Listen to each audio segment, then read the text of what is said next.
Fungsi. Fungsi itu apa? Kegunaannya. Hah? Kegunaannya. Kegunaan. Kayak pakaian. Kegunaan. Kegunaan itu apa? Kan itu lebih. Yang bisa digunakan itu kayak contohnya itu yang dilakukan apa manfaatnya gitu. Oke, kita apa? Ini kata ya, yang kita kemudian kritisi kegunaan dengan cara mensistematikan ini, kita urutkan ya, kita analisis ini, kita pecah. Kegunaan itu asal katanya dari apa? Guna. Guna.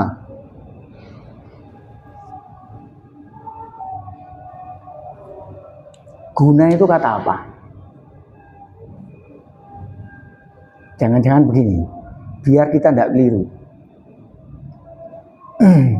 Ketika sampai menyampaikan kepada teman, tolong belikan saya gorengan. Tapi di persepsi sampean sudah tergambar di sini itu adalah gedang goreng. Tapi kemudian teman sampean kembali menyuguhkan ketela goreng. Sampean bisa mengatakan, dudu ini, bukan ini. Lu katamu gorengan. Kan ini gorengan. Iya betul, tapi bukan ini. Yang pasti ada dilema. Ada dilema kemudian karena kita kurang akurat gitu. Nah, terjadi pemahaman tadi. Ya. Ketika pernyataannya kurang akurat. Nah, guna ini apa? Jangan-jangan biar tidak keliru gitu. Guna-guna. Jangan-jangan yang sampean maksudkan itu guna-guna kan? Karena guna-guna itu berarti lain. Ya. Gunaan. Gunaan. Guna itu apa? Ini guna apa gula? Guna ya. Ya.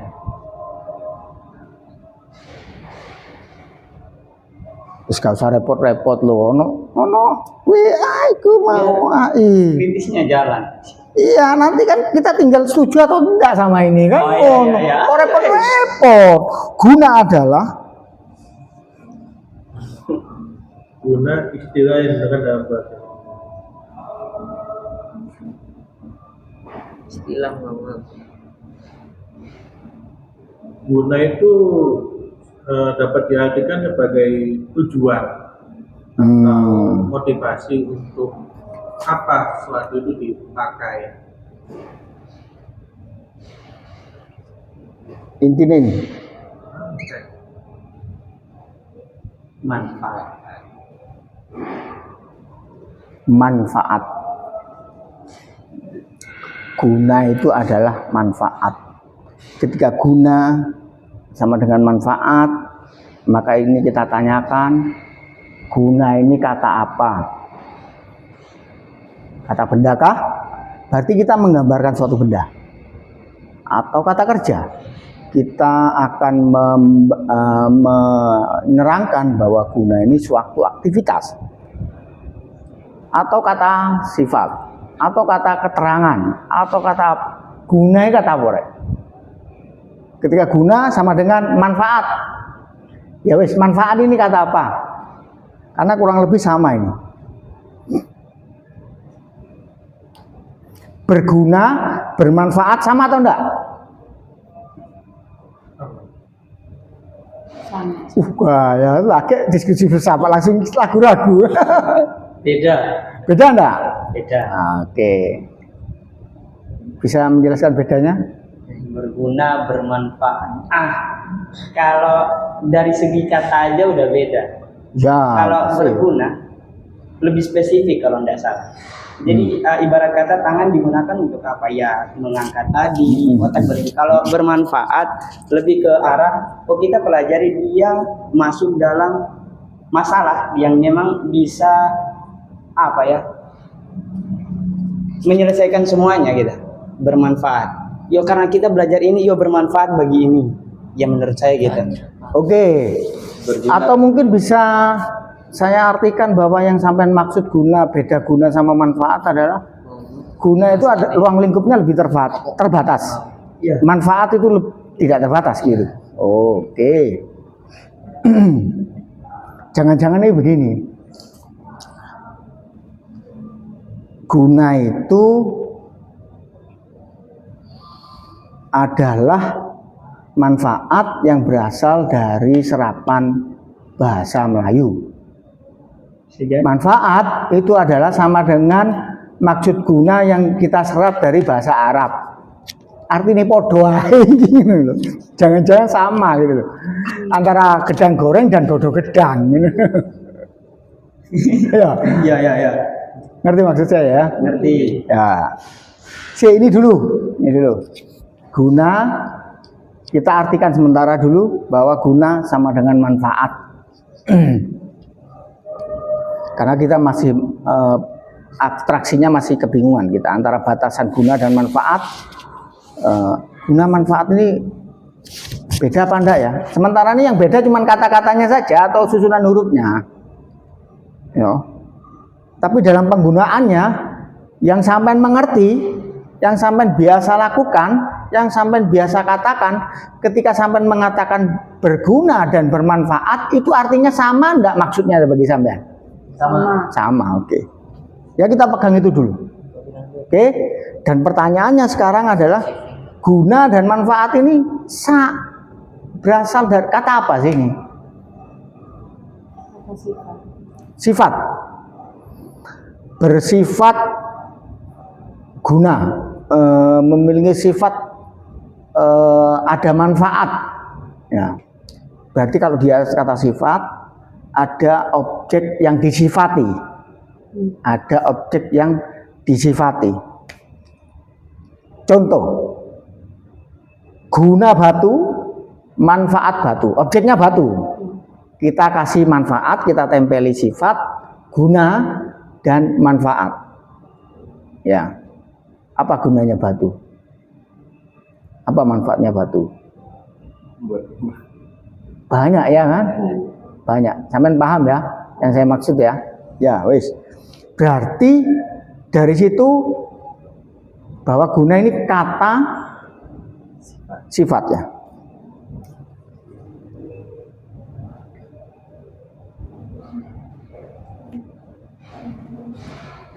Jelasnya adalah tidak semua sifat itu guna.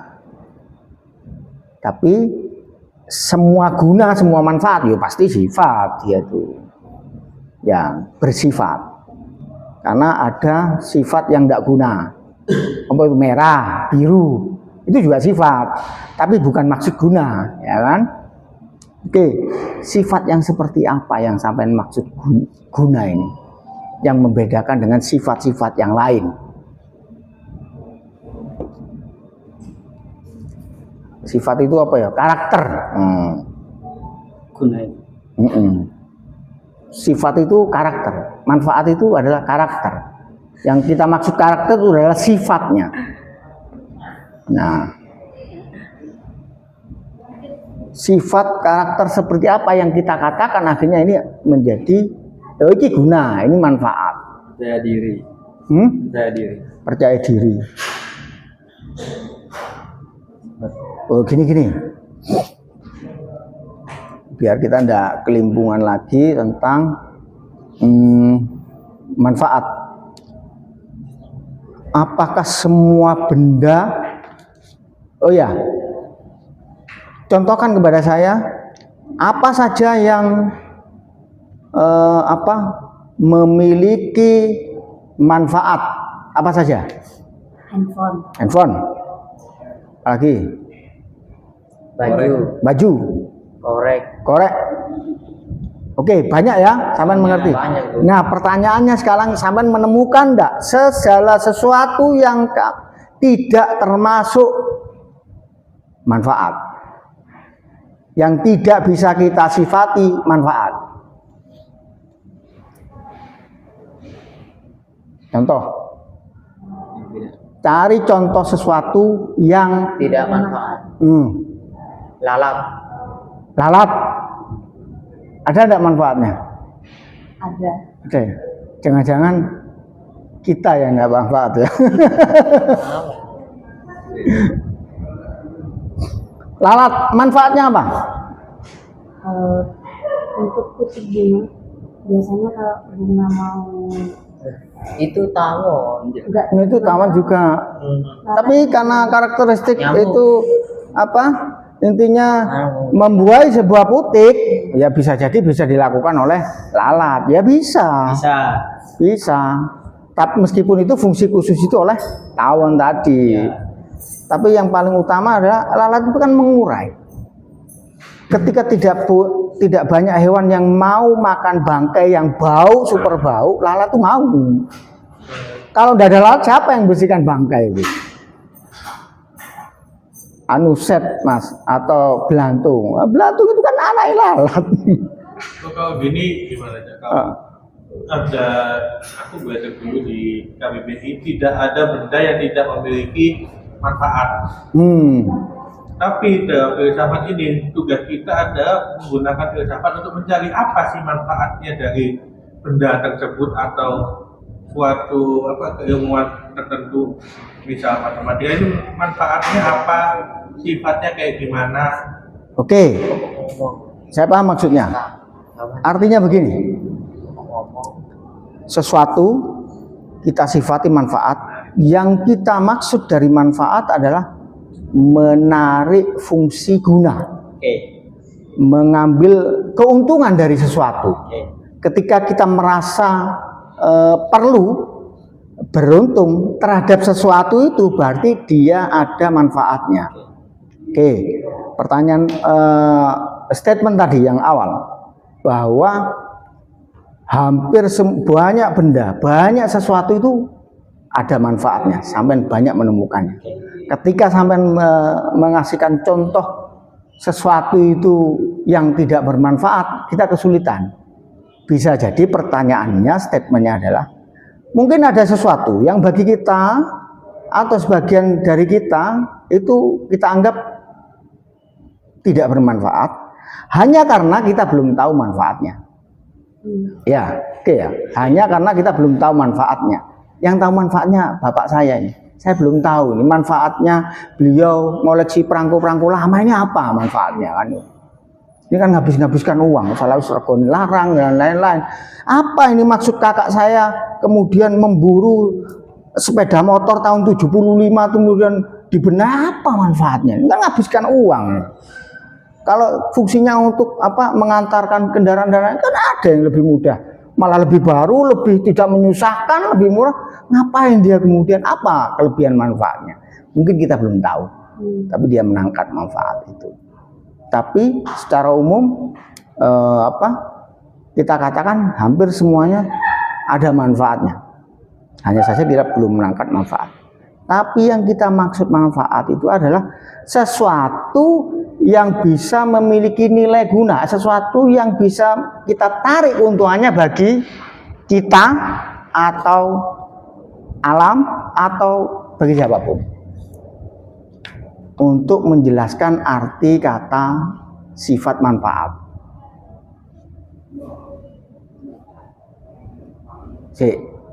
Ini diamnya ini menangkap atau enggak ini? Jadi tak ulang lagi dengan perlahan ya. Tidak semua sifat itu adalah manfaat. Yang kita maksud suatu sifat yang kita artikan sebagai manfaat atau berguna itu adalah sifat-sifat yang bisa kita tarik keuntungannya bagi kita, yang bisa kita tarik fungsinya bagi semesta, yang bisa kita tarik keuntungannya bagi kepentingan bersama dan lain-lain. Jadi suatu benda atau apapun yang bisa kita tarik keuntungannya, maka sesuatu itu memiliki arti manfaat. Tapi yang perlu digarisbawahi adalah itu tadi, adalah sifat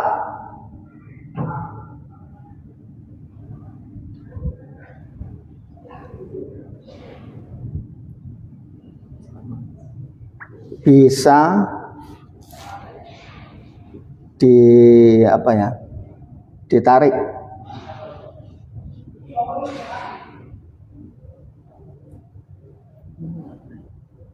Ditarik keuntungan.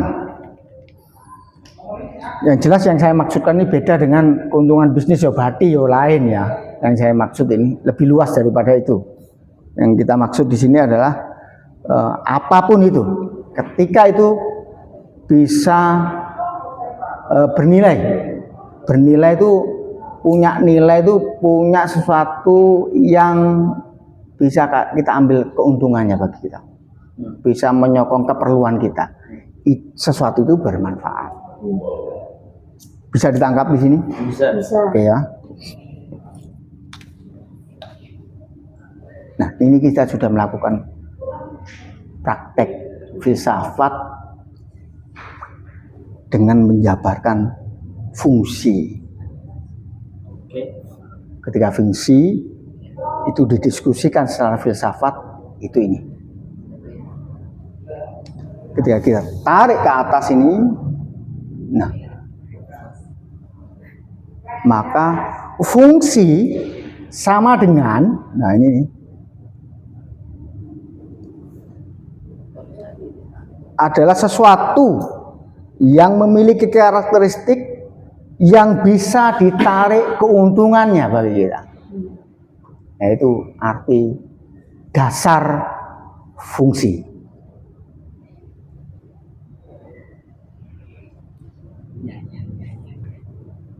Dan di sini ini kita menempelkan fungsi ini kepada filsafat.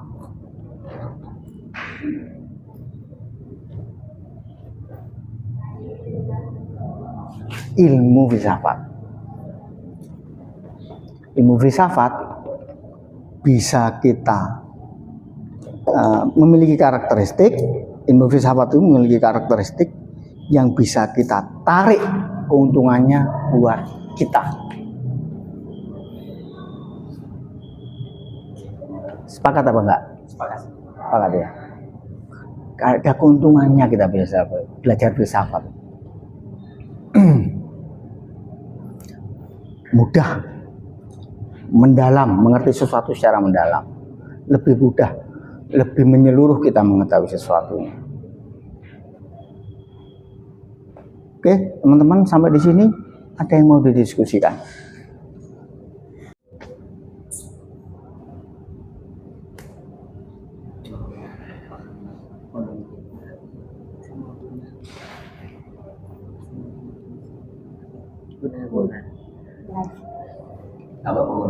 Oke, sekarang kita fungsi praktis-praktisnya ya. Fungsi-fungsi praktisnya sekarang. Saya ingin tahu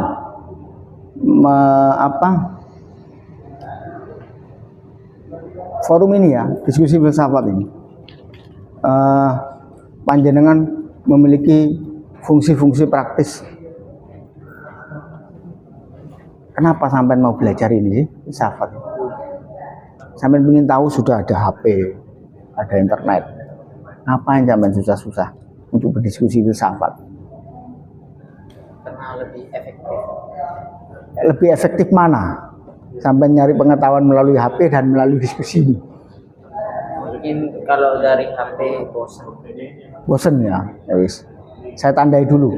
Efektif. Efektif itu apa maksudnya sampai? Efektif itu kan Lebih berefek. cepat menimbulkan efek. Karena efektif adalah sifat. Sifat apa? Sifat yang cepat menimbulkan efek. Efektif. Ini gak cepat menimbulkan efek, berarti ya tidak efektif. Cara-cara yang kemudian cepat menimbulkan efek. Oke. Dan saya setuju tadi ada yang mengatakan bahwa ini bagian dari latihan. Karena kalau sampai ingin tahu segala sesuatu, ya semuanya ada di sini. Kan sampai tinggal ngomong. Sekarang tahu mana ada di sini. Ada di sini, tapi kan tidak milik pengetahuan sampean. Tapi ini yang cerdas nih, dan pikiran sampean. Makanya kemudian sampai diskusi kita di sini adalah untuk agar pikiran saya yang terlatih. Iya.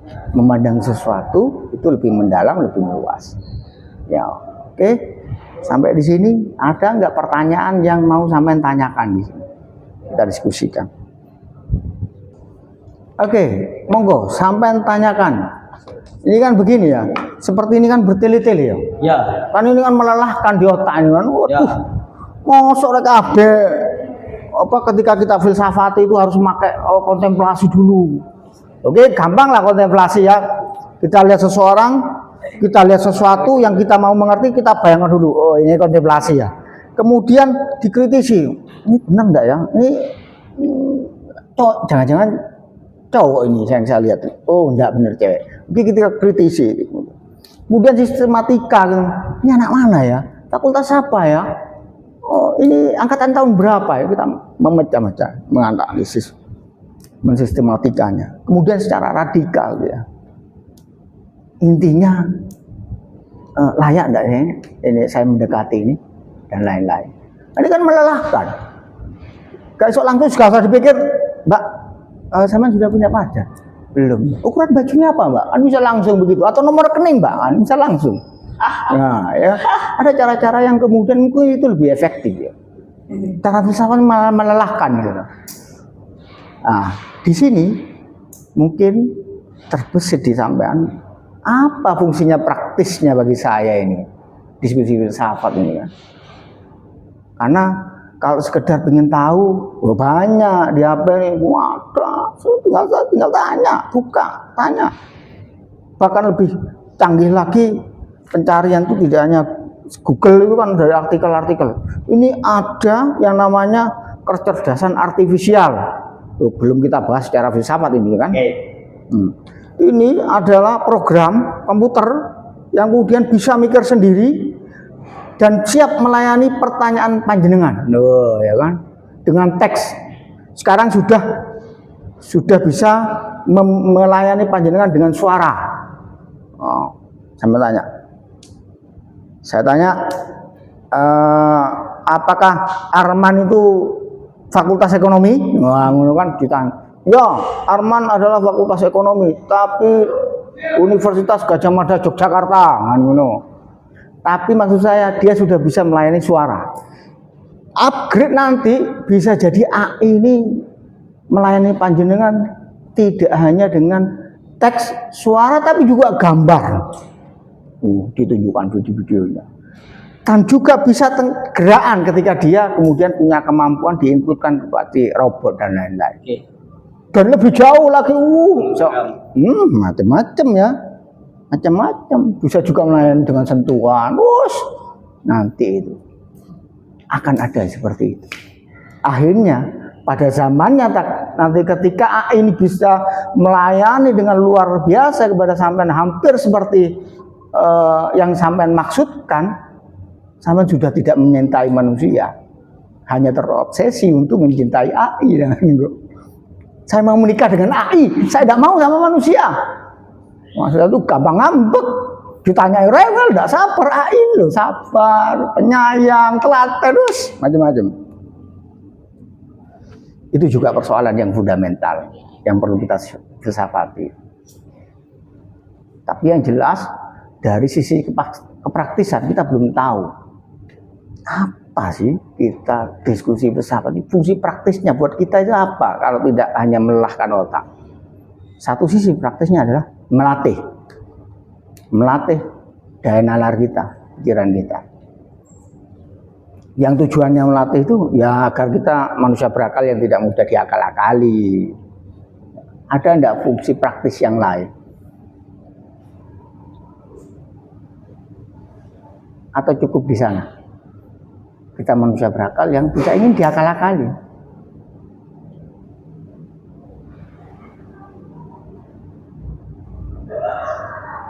Kalau sampai tidak menjawab, saya tidak tahu nih. Sampai ini sedang merenung, setuju, tidak setuju, atau lagi berpikir. Iya, lagi berpikir, bagus. Masih loading ya. Masih prosesing. Proses. Nah, itu keuntungannya filsafat. Melatih sampai memproses itu. Jadi Kalau saya sementara bisa simpulkan rendah. bahwa kita manusia berakal yang tidak mau diakal-akali itu memiliki arti yang luar biasa banyaknya.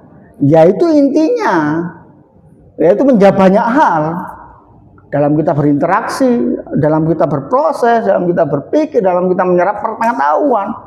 Fungsi semuanya itu ya kita manusia berakal yang intinya kita tidak ingin diakal-akali. Itu berarti banyak hal dan itu sangat menguntungkan buat kita. Beruntung enggak ketika sampean memiliki kemampuan tidak mudah diakal-akali. Beruntung. Bisa jadi sampean menjadi bagian yang ikut mengakal-ngakali tadi. Akali balik. Ayo, ada lagi yang ingin didiskusikan tentang filsafat?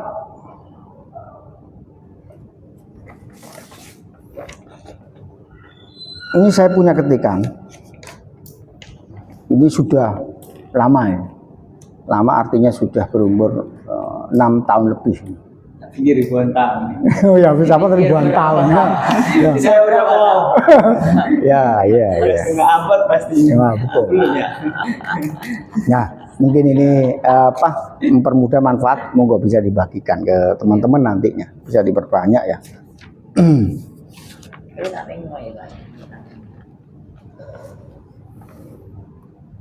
Kalau kemudian dari titik sini tidak ada hal yang kita bisa diskusikan lebih lanjut, kita cukupkan dulu. Bu, takutnya begini, seperti mesin itu kita bermaksud untuk memanasi mesin. Tapi kalau memanasinya 2 hari 2 malam, Oh itu mematikan. ya itu dia. Ya, kita tidak ingin berlebihan ya. Kita tidak ingin berlebihan. Bagaimana kita akurat.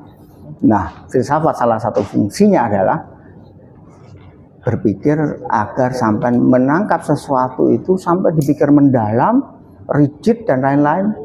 Itu demi juga salah satunya adalah akurat. Agar kita tahu bahwa sesuatu itu ini sebenarnya ini 10 atau 2. Sampai tahu bahwa akuratnya ketika sampai berpikir filsafat, oh langsung karena pikiran sampai terlatih, oh enggak, ini 7. Akurat, 7. Akurat. Karena yang akurat itu kemudian memudahkan. Yang akurat itu kemudian bijaksana. Yang akurat itu kemudian tidak miskomunikasi. Ketika sampai akurat, bos, tukukno gedang goreng nang Pak Jayus sing rego 1.000, tuku 5. Akurat sudah. Bantu temen, nggak bertele-tele, nggak bingung dan lain-lain, nggak miskomunikasi. Ketika sampai terlatih, sampai mengerti dan sampai memahami bahwa kalau saya ngasih komando teman saya nanti akan jadi pertengkaran. Belikan gorengan, lu kamu itu buang-buang uang, sudah jangan seperti ini enggak enak, kamu enggak tahu, enggak bawa ini banyak diskusinya. Terjadi miss hanya karena panjenengan komunikasinya kurang akurat. Di sini sampai melakukan hal yang tidak bijaksana, ya kan? Begitu. Ayo, monggo. Ada yang didiskusikan lebih jauh. Enggak diskusi lebih. Monggo. Curhatan hati. enggak ngomong-ngomong. Lanjut. Kan Bung katakan bahwa belajar filsafat akan lebih akurat. Oke. Tapi saya tiba-tiba kelewat nih. Terpikir bahwa ada kata-kata yang mengatakan belajar dari kesalahan. Apakah filsafat tadi maksudnya apa ya, belajar kesalahan itu atau langsung memang kita belajar filsafat akan akurat? Kayak tadi contohnya kan gorengan nih, gorengan. Betul. Tanpa ada, maksudnya kita belajar filsafat duluan. Apakah tetap akan akurat tanpa ada kesalahan atau tetap akan ada kesalahan? Oke, saya hanya menjanjikan begini. Saya tidak muluk-muluk, saya bukan dosen filsafat, saya juga bukan dari mahasiswa lulusan filsafat, saya tidak belajar khusus tentang filsafat. Hanya saya berani yakin bahwa bacaan buku filsafat saya lebih banyak daripada sampean. Diskusi filsafat saya lebih duluan dari sampean gitu kan. Tapi kalau tentang tips dan triks kemudian mempertahankan hubungan mungkin sampean lebih bagus, ya kan. Tapi di filsafat ini saya berani yakin bahwa di satu titik tertentu, di titik awal saya bisa mandu sampean gitu loh. Tapi lebih lanjut mungkin sampean akan berangkat sendiri. Saya malah nanti akan bikin sesat sampean. Tapi yang jelas adalah saya bisa menjanjikan bahwa dengan sampean terbiasa berdiskusi dengan cara-cara filsafat yang mengharuskan begini, harus kritis, sistematis, analitis dan radikal seperti yang kita lakukan di ini ya. Efeknya adalah, manfaatnya adalah sampean sengaja atau tidak sengaja, terasa atau tidak terasa, menyadari atau tidak menyadari, ketika sampean terbiasa, kita terbiasa berdiskusi seperti ini, efeknya adalah panjenengan akhirnya memiliki kemampuan untuk selalu akurat, tidak mudah keliru atau tidak mudah salah. Bahkan sampean bisa menemukan ini yang salah, ini yang benar. Karena ketika kita membahas ini, kita tahu bahwa ada hal-hal yang di luar maksud fungsi, ada hal-hal yang di dalam fungsi. Tidak semua sifat adalah manfaat, tapi yang jelas adalah manfaat ini ya sifat. Dari sana kita mencoba untuk mengakurasi ya, mengakurasi. Akhirnya sampai kemudian saya bisa menjanjikan dengan kita berproses diskusi ini, kita lanjutkan, efeknya adalah pikiran sampean, penalaran sampean akan terlatih untuk menimbulkan efek sampean akan akurat, tidak mudah keliru. Ini yang saya janjikan. Itu hikmahnya, bukan tujuannya, tapi itu bonus yang nanti akan kita temukan di sambil jalan. Kalau bisa belajar dengan akurat, kenapa harus bisa belajar dari kesalahan gitu? Belajar dari kesalahan. Belajar dari kesalahan kalau bisa belajar dengan akurat. Ya, itu juga salah satu pertanyaan. Ya, jadi kalau memang bisa belajar yang langsung akurat, ngapain kita belajar kesalahan? Contoh begini, kesalahan itu ya, salah contoh ini, contoh salah ini ya. Coba panjenengan menuju ke gedung A. Mana gedung A? Ya kan ya. Gedung A. Nah, Akurat. Belajar dari artinya begini, dari sini kita tahu definisi. Gedung A dari sana. Yang salah itu sana. Semakin menjauh, salah gitu. Nah, kono keliru ini. Bisa jadi ini kan ya. Nah, keliru ini. ya tadi nunjuknya gini. Oh ya. Ada yang membantu ini kan ya. Enggak. Enggak. Emang sana saya. Tarik pelajarannya seperti tadi kita diskusikan. Kalau belajar dari kesalahan, berarti ke sana dulu, salah dulu, dari sana kemudian ketobrok lampu jauh. Kalau belum ada yang mengingatkan, maka kita akan terus. Gedung A, Mas. Ya sana gedung A. Tapi kemudian sampai begitu akurat, gedung A ini tahu mau sana Mas, gitu loh kan. Tobrok dhisik, salah dulu baru kemudian menuju ke sana. Itu belajar dari kesalahan. Nah, kalau yang kemudian langsung akurat, ya langsung tanya ke sana.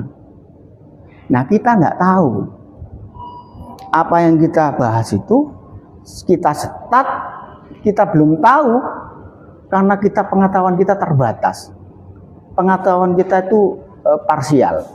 Makanya kita belum mempelajari, kita nggak tahu bahwa apa yang kita jalani ini menuju ke gedung A atau ke gedung mana gitu kan.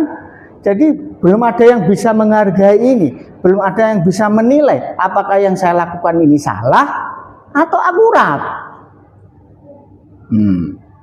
Jadi pertanyaannya adalah ya enggak apa-apa. Belajar dari kesalahan ya enggak apa-apa. Belajar langsung akurat ya lebih bagus. Justru belajar filsafat agar kita tahu, oh ini jalur yang salah. Ini jalur yang akurat. Kalau sampean belum ada filsafat, sampean belum tahu. Jadi ada teman-teman sampean itu, ada teman-teman kita itu yang kemudian berangkat dulu, nanti ketemu di jalan.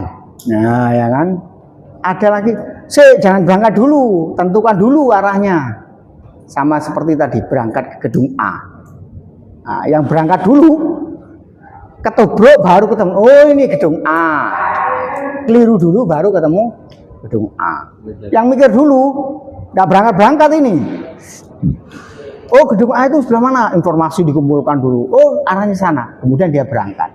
Sama sampainya. Ini 2 hari 2 malam membahas gedung A di mana. Yang satu ketubruk 2 hari 2 malam sampai gedung A. Sama. Artinya di filsafat ini mengkondisikan kita mengerti situasinya ini. Kita tidak hanya tahu hanya gedung A, tapi kita juga menyadari prosesnya. Kita juga mengantisipasi bagaimana cara jalannya. Karena kita membahas sesuatu itu tidak sederhana. Di sistematika, di analisis, fundamental, mengakar. Bahas semua loh, itu loh. Jadi pertanyaan di manakah gedung A? Nah, itu kita sudah, kalau kita filsafati itu gedung A itu apa? Oh kan, gedung A yang Unitomo, Untak atau Perbanas, atau gedung A yang mana? Terus kemudian ngapain kita ke gedung A? Dengan cara bagaimana kita ke gedung A? Gedung mana saja yang tidak termasuk gedung A? Gedung mana saja yang tidak termasuk gedung A? Siapa saja yang ke sana? Apa perlunya ke gedung A? Dengan kita filsafat, kita mengetahui hampir semuanya tentang gedung A. Akhirnya, ketika itu pengetahuan kita tangkap, ada yang nyeletuk biasa. Kok kamu bisa lulus terbaik? Ya karena saya dekat dengan gedung A. Itu dia mengerti maksud kata-kata itu. Tapi tidak dari teman-teman sampean yang tidak belajar gedung A. Apa maksudnya itu? Ngerti maksud saya? Ya, karena saya panjenengan memikirkan sesuatu tidak sederhana saja. Sama halnya teman-teman sampean yang heboh terhadap gambar ikan lele dilingkari merah dengan tulisan Masya Allah.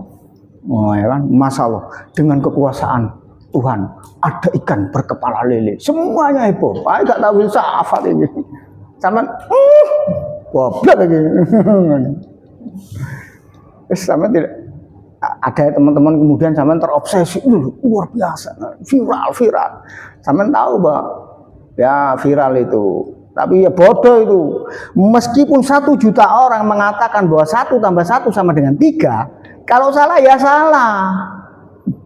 Jadi ya bodoh semua itu 1 juta itu. Sampai tidak tanggung-tanggung soal itu, karena sampai membahas secara menyeluruh sesuatu. Itu yang bisa kita janjikan ketika sampai berproses dalam diskusi filsafat ini. Ada lagi? Kalau selesai, ya. Bung, kenapa filsafat itu katanya orang itu filsafat itu sesat? Ya, sepengalaman saya itu sama halnya orang-orang yang saya tanyakan, itu jawaban orang-orang yang saya tanyakan tentang kue kembang mayang. Itu sama halnya, seringkali saya bertanya, mereka yang beranggapan bahwa filsafat itu sesat, ketika saya tanya, sampean tahu filsafat? Enggak tahu. Kok tahu bahwa itu sesat? Saya dikasih tahu. Oke, ditahu sama siapa? Sama ayah saya. Ayah saya ditanyain, sampean tahu tentang filsafat? Enggak. Kok sampean tahu bahwa itu sesat? Kata kiai saya. Kiainya ditakoni, tahu tentang filsafat? Tahu bahwa itu sesat? Nah, dia bisa menjelaskan. Baru rentetan di sana. Jadi sing lain iki, ayahnya, anaknya, temannya dan lain-lain, ini hanya informasi permukaan saja. Akhirnya dia kurang akurat. Akhirnya dia menganggap bahwa filsafat adalah sesat. Padahal orang sesat isu bisa dipicu oleh Indomie goreng, bisa dipicu oleh 200.000. Orang sesat itu banyak ya, tidak harus oleh jalur filsafat. Sampai kita tahu ya, ada yang mereka siap untuk sesat, yang penting saya disubsidi sembako per bulan. Saya siap untuk sesat, meskipun tidak ngomong langsung, tapi tindakannya seperti itu. Jadi ada orang yang berdia sesat karena diperintah. Coba kamu ke gedung A. Dia berangkat ke sana. Salah, sana. Dia jalan ke sana. Dia tidak tahu bahwa dia sesat. Dan dia melakukan kesesatan itu karena menuruti perintah atasan. Jadi salah satu kesesatan tidak hanya filsafat. Tapi kalau kemudian saya berdasarkan pengalaman saya hanya bisa menjanjikan begini.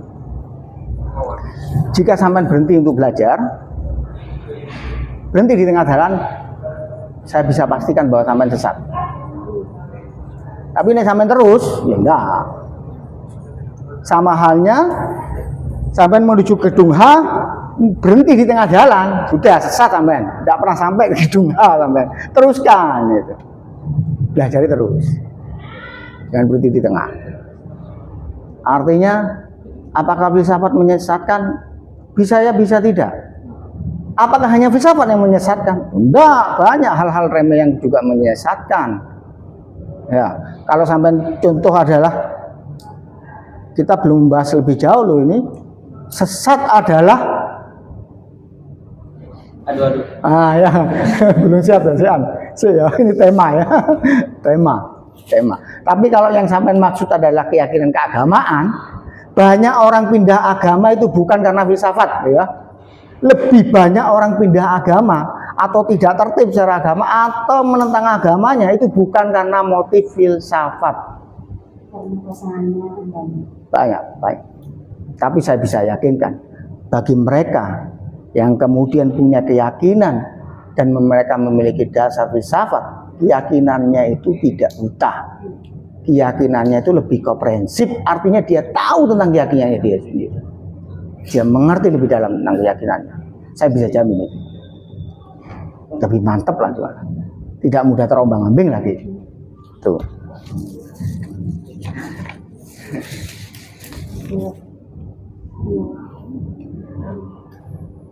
Kalau kemudian dirasa cukup, saya pikir sementara kita sampai di sini dulu.